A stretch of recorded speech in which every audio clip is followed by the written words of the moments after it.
Good morning, Facebook friends. Happy Friday. I am on my mom's iPad at her house, so my face, it just feels really weird being on this versus my phone. Well, anyways, I wanted to come on and give you guys an update of last night. Actually, this last weekend, we had the camp inside for the girls at ROP. I was unfortunately unable to make it as we were on vacation. But that was the event last year where I really got to write down my life story and share my testimony with the girls. It's a 2-day event, and I just fell in love with them. So it's actually almost been a year since that one. So I was really bummed to have to miss this year because I have built an amazing bond with many of those girls. So I was very disappointed to miss it, but nonetheless, I guess they had a good weekend, and they had poetry, they had music, they had games, and then they had a guest speaker come and speak. And so I think that they had a good time, but I guess they were very rowdy, and it was just kind of hard to focus. But last night, kind of a similar situation.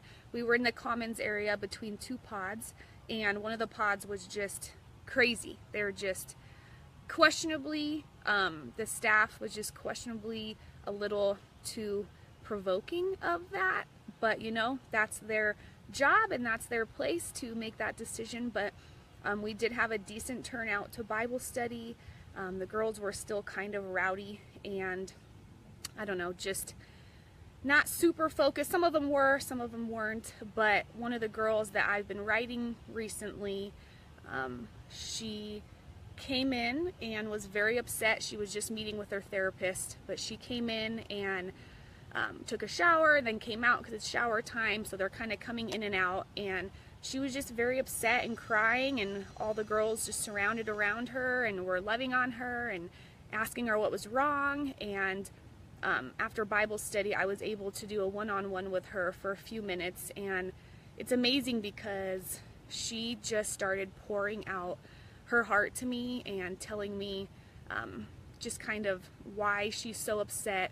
Her brother actually committed suicide a couple months ago, leaving behind a wife and 2 young kids. And I guess my friend got to go on pass yesterday, which means she got to leave the prison and go somewhere. So she went to the mall or something, and she just said that she was just reminded of her brother and the kids that he left behind and how sad it is, and she's just very upset. She just feels like, what's the point of life? And like, her life has always been crap and it's always been a struggle. And so I don't know her whole story, but supposedly her mom isn't supportive and tells her she's a mistake and she's a failure, and so she just doesn't have any support. And so I want to encourage you that if you have kids, to lift them up, to love them, to encourage them, to give them positive reinforcement and encourage them when they're doing the right thing, and then gently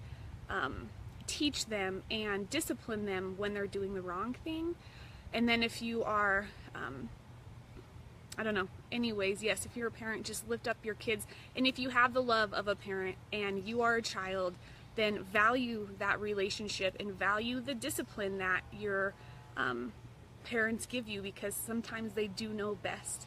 But anyways, I just want to call upon all of my friends and family to pray for this ministry, to pray for this campus.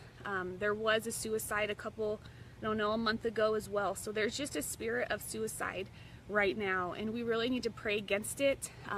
Having been in that place in my own life, I know that battle. It's real and it's scary, and you're basically facing death and fighting the dark forces of the world, fighting Satan, fighting the enemy. So I just encourage you to lift them up, pray for them. If you think about them, every single one of those 41 girls, all of the staff, that they will just be good leaders and positive role models. So I love you guys. Please just keep praying, pray for their protection, pray that God will fill their hearts and their minds, and that they will truly feel God's presence in their life and in that lonely place. Love you.